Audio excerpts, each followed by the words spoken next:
Hi guys, welcome back to my channel. Today I am going to do my 34-week update on my pregnancy.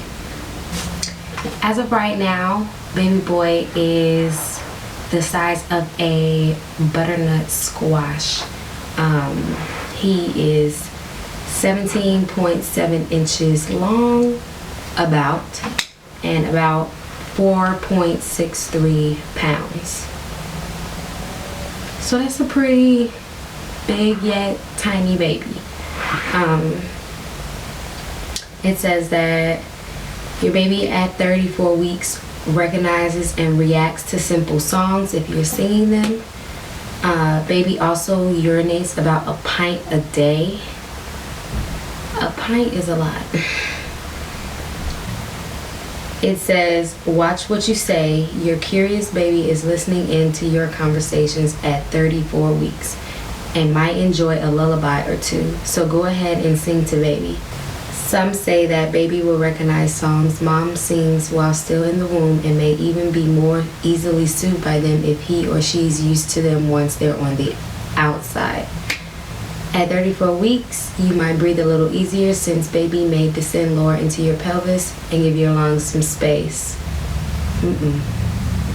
Of course, some babies don't do this until the day they're born, so we're not making any guarantees. The pitfall of this descent, of course, is even more pressure on your bladder, so prepare to make even more trips to the ladies' room over the coming weeks.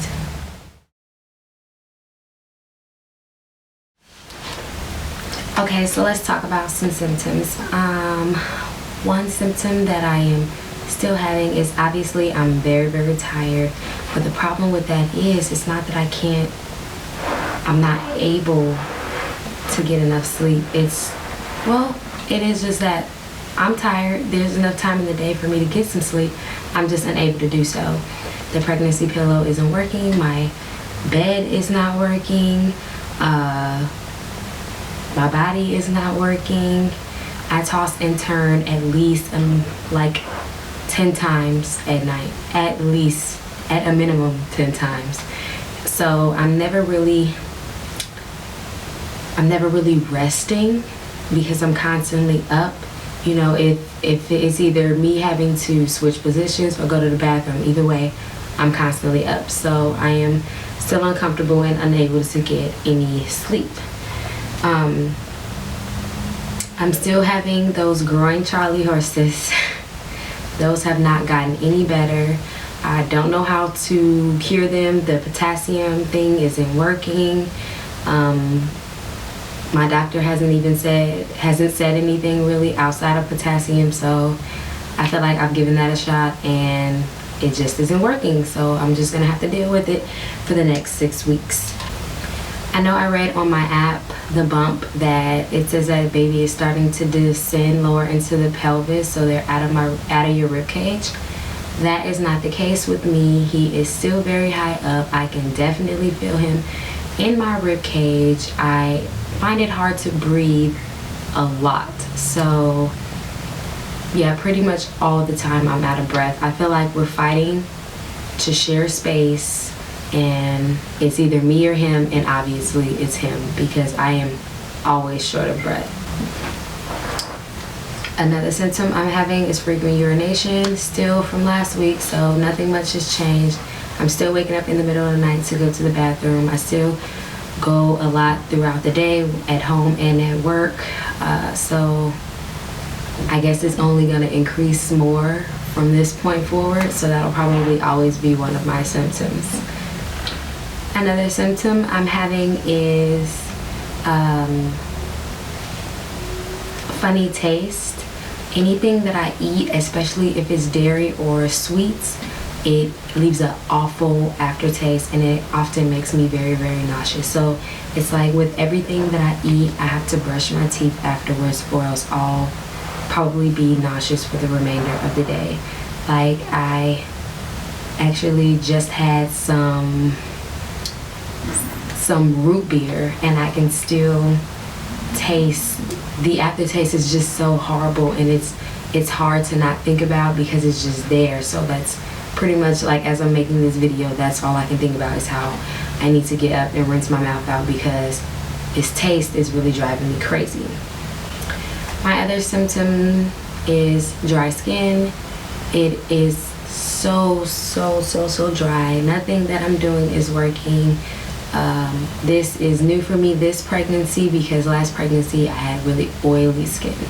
So if you all could comment some good moisturizers, because obviously what I'm using is not good enough. I use Jergens and Aveeno, you know, for extra moisturizing, and it does not work.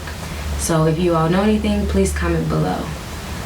My last symptom is swollen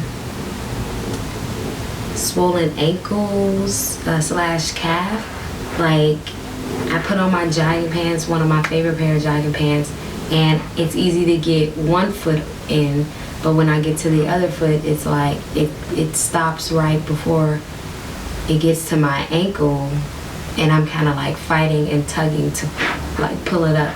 I had this same problem when I was pregnant with Ava. It was like only one foot was swollen, the other one was not.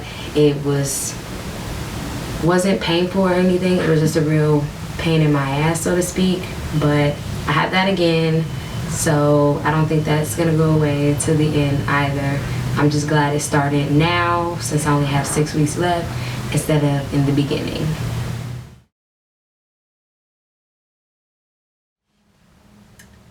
As far as baby names, we have been thinking about one in particular. I'm not gonna say it until we're sure though, but just to let you guys know, we have one name out of the millions of baby boy names. We only have one name that we think has a nice ring to it, and we're gonna, you know, rest on it to see if we really like it for sure. So if you know any baby boy names that you think are cute or, you know, unique or whatever the case may be, please do me a favor and comment them below. I can use all of the names I can get.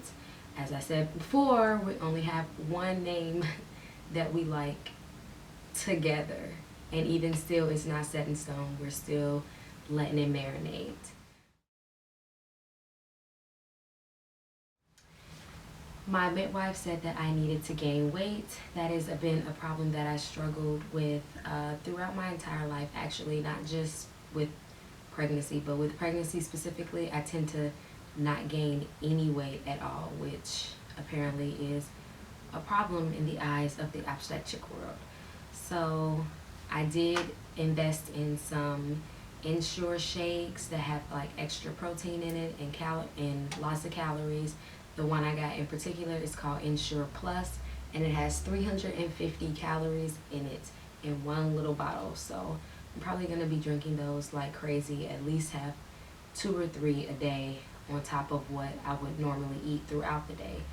I also invested in breakfast essentials, Nutri-Grain bars that have about 240 calories in it.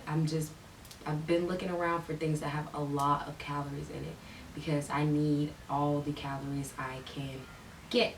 So if you know anything else that has lots of calories outside of the stuff you buy at GNC, because that stuff is gross, please comment that below.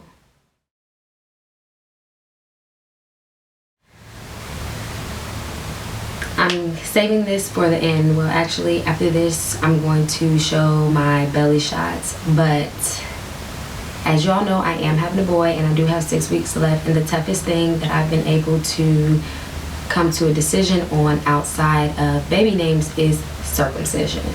So at first, I was just like, I would always say, yeah, if I had a boy, of course he'd be circumcised, you know, because like, it's a thing. I mean, everybody has it. I don't really know any guy who doesn't have it. His father is circumcised, so it just seemed the norm to me until I came across an article, and I do have some, what do you call them? Crunchy moms that also sent me some articles on statistics and these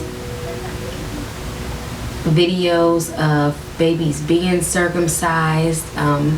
Aside from that, I've also heard on the other side of the spectrum how some parents have gotten their kids circumcised and they turned out fine.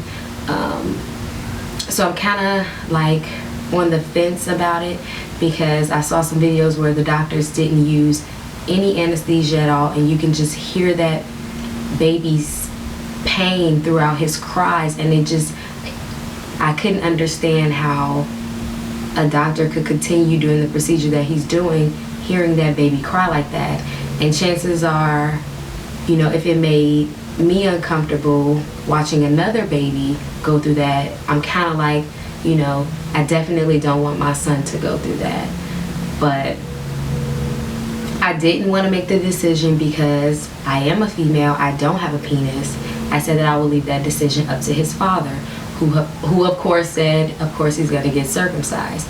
But I've been looking more into it, you know, just so I can go into it knowing something, because there could be things that doctors keep from you, and I just want to be very informed about, you know, this entire process, and I want to make an informed decision on it. I don't know how you guys feel about circumcision.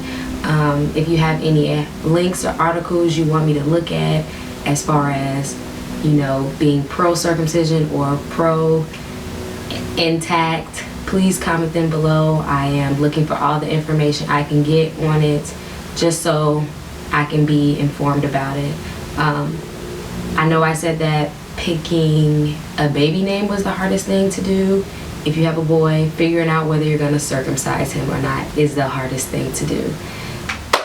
So with that being said, I am now going to show you what my belly looks like at 34 weeks. Thank you guys for watching. Please like, comment, and subscribe, and I will see you guys in my next video.